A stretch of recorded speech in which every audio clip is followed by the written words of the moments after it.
Il y a dans bien des bureaux un silence que personne ne remarque vraiment.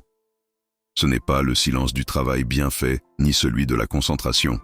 C'est un silence lourd, celui d'un collègue qui se sent au bord du gouffre, mais qui sourit pour sauver les apparences. Ce silence, c'est celui de la souffrance mentale au travail. Et ce silence, trop souvent, nous le laissons s'installer. Parce que nous pensons que ça va passer, que c'est normal d'être fatigué, que tout le monde est stressé. Mais non, ce n'est pas normal. Et surtout, ce n'est pas inévitable. Il est temps de rompre ce silence. De reconnaître que la santé mentale au travail n'est pas un luxe, mais une responsabilité humaine et collective.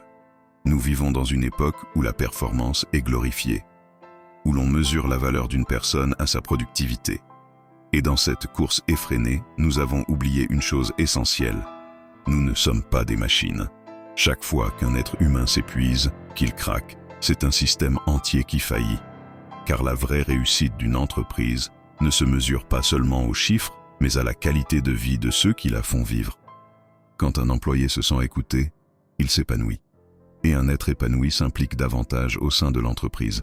Mais lorsqu'il se sent pressé comme un citron, il s'éteint petit à petit. La performance à tout prix finit toujours par coûter trop cher. Elle détruit les talents et use les corps. Et elle laisse derrière elle des cicatrices invisibles. Anxiété, burn-out. Il serait temps de changer notre rapport au travail. De comprendre que le bien-être n'est pas un frein à la productivité, mais sa condition la plus noble et la plus durable. La santé mentale, c'est ce qui nous permet de créer, de coopérer. C'est ce qui nous relie à notre humanité. Et pourtant, elle reste trop souvent un tabou.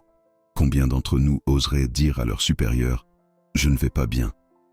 Combien oseraient avouer qu'ils se sentent angoissés, au bord du découragement? Nous vivons dans une culture du « tout va bien ». Mais à force de cacher nos blessures, nous avons oublié que la vulnérabilité n'est pas une faiblesse. C'est un signe de courage. Prendre soin de sa santé mentale, c'est un acte de dignité. Et prendre soin de celle des autres, c'est un acte de solidarité. Nous devons apprendre à créer des espaces de parole, de bienveillance. Des lieux où l'on puisse dire sans honte « Aujourd'hui, je me sens dépassé ». Et entendre en retour « Tu n'es pas seul, on va t'aider ».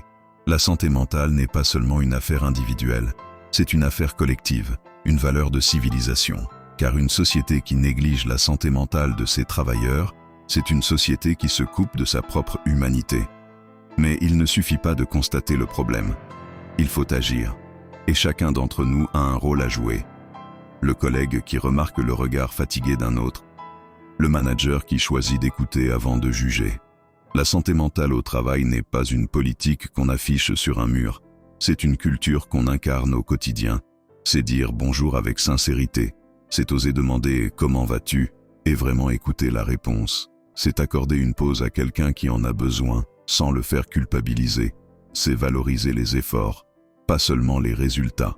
La responsabilité collective commence là, dans ces gestes simples, dans cette attention humaine, dans cette volonté d'être un peu plus bienveillant chaque jour. Nous ne changerons pas le monde du travail en un jour, mais nous pouvons, chacun à notre place, allumer une lumière dans l'obscurité. Prendre soin de sa santé mentale au travail demande du courage. Le courage de dire non quand tout pousse à dire oui. Le courage de se reposer quand la culture ambiante glorifie la fatigue. Mais c'est aussi le courage d'oser changer les choses pour les autres. De créer des environnements où le respect, la reconnaissance et la bienveillance ne sont pas des slogans, mais des réalités. Nous ne pouvons pas construire une société prospère en négligeant la santé de ceux qui la portent. Et nous ne pouvons pas espérer le bonheur individuel dans un environnement collectif malade. Le vrai progrès, c'est celui qui honore la vie, celui qui place l'humain avant la rentabilité. La santé mentale au travail n'est pas une cause abstraite. C'est le visage de nos collègues, de nos amis, parfois de nous-mêmes. C'est cette main qui tremble avant d'envoyer un mail de trop, ce cœur qui bat trop vite avant une réunion. Et pourtant, au milieu de cette fatigue, il y a toujours une étincelle. Le désir d'être respecté, compris. Cette étincelle, nous pouvons la raviver ensemble, en réhumanisant le travail, en remettant la compassion, la bienveillance et l'écoute au centre, en comprenant qu'une entreprise n'est pas une machine, mais une communauté. Et qu'une communauté ne grandit que lorsque chacun s'y sent en sécurité, respecté. Alors aujourd'hui, prenons un engagement de conscience. Celui de ne plus détourner le regard quand un collègue va mal. Celui de créer, chacun à notre niveau, un espace de travail où la santé mentale est une priorité. Celui de bâtir un monde professionnel où l'humain n'est pas un rouage, mais une richesse. Parce que le travail ne devrait jamais détruire ce qu'il est censé nourrir, la vie. Et parce que prendre soin des autres, c'est la plus haute forme d'intelligence collective.